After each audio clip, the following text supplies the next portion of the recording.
Pour vous montrer comment réaliser une barre d'échelle, nous utilisons ici une préparation de cellules de paramécie fixées et colorées au sel argentique. Après avoir ciblé une cellule représentative, nous choisissons l'objectif le plus adéquat qui permet d'observer en totalité la cellule à dessiner.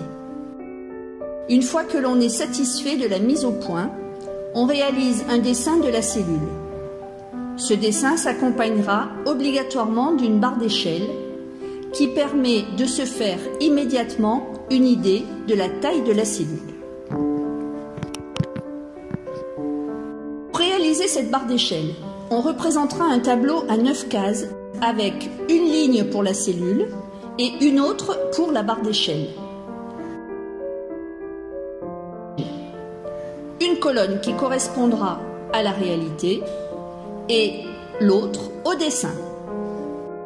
Ce tableau, 2 valeurs sont mesurées, la taille réelle de la cellule, qui sera estimée à partir du diamètre de champ, et la taille du dessin réalisé.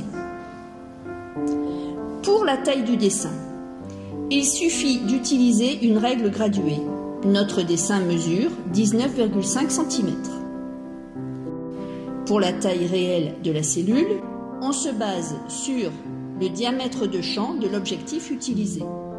Ici le x40 qui présente un diamètre de 450 micromètres. La cellule occupe un peu moins de la moitié du diamètre. Sa taille peut alors être estimée à 220 micromètres.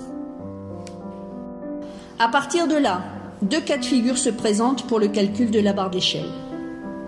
Premier cas. Une longueur à centimètres est imposée au trait de la barre, dans notre exemple 3 cm. Un simple produit en croix permet ensuite d'obtenir une valeur qui, arrondie, est reportée sur le dessin au-dessus du trait de barre d'échelle.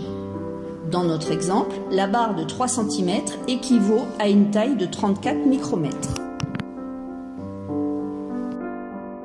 Deuxième cas, c'est la valeur en micromètres de la barre d'échelle qui est imposée. Ici, 50 micromètres. Un autre produit en croix permettra de calculer la longueur en centimètres de cette barre d'échelle, qui est ici égale à 4,4 cm.